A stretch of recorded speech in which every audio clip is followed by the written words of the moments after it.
Okay, I'm going to give you one piece of advice for midlife dating. And this is if I could only give you one piece of advice and none other, because midlifers have a very specific challenge. And it's that they've been hurt and injured and disappointed. And so they think they've learned and they know something, and they're going to use that past to help them in the future. That past is not going to help you at all. Zero. Zero, zippo, goose egg, none. Okay.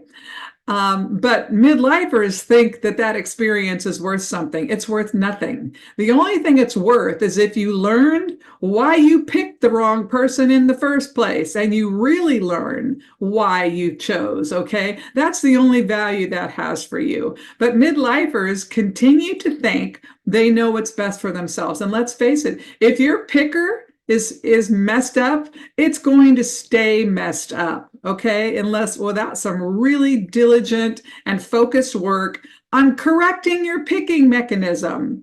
So the one piece of advice, if I could give no other in midlife dating, is date off type.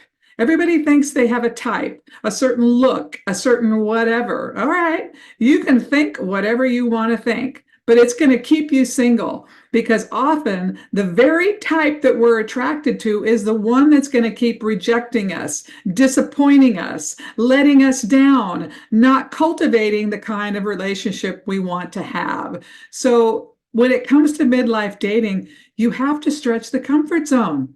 You can't go with the autopilot. The autopilot is not serving you. It is taking you down all the wrong paths. Stop going down those paths.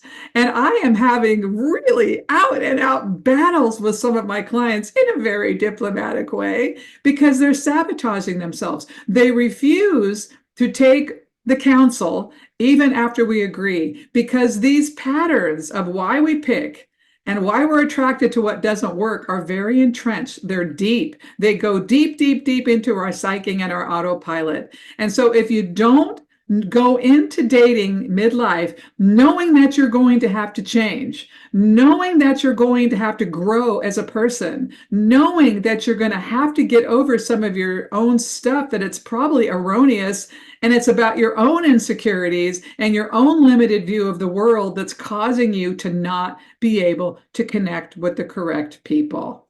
So if you're not going to hire a matchmaker, you're not going to do love coaching, but you want to try something different for a different result, don't date your type.